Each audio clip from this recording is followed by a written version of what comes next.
Hello everyone and welcome to my YouTube channel. Today we're gonna discuss what does the X means in Snapchat. For example, if you open your Snapchat and you will see your contacts and chats, and you will see uh, chats. Some chats have the camera icon, some have the message icon, and some chats have this cross icon. Then what does this means?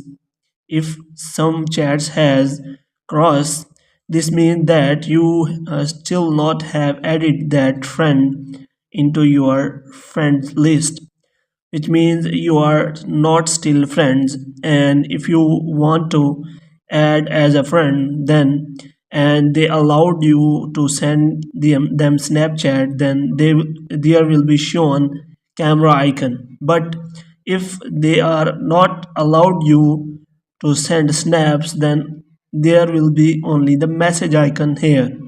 Now if you want to remove that X from that chat, simply you have to add that chat into your friend list. As you can see, as I open that chat, there is shown that you have to add that friend in your friend list.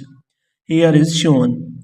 Now if that cross icon is shown to any of your friend which you have already added, that means that friend has removed you from your friend list. In this way you can also check which of your friend have blocked you or removed friendship with you on Snapchat. Hope you have liked this video. Kindly subscribe our channel.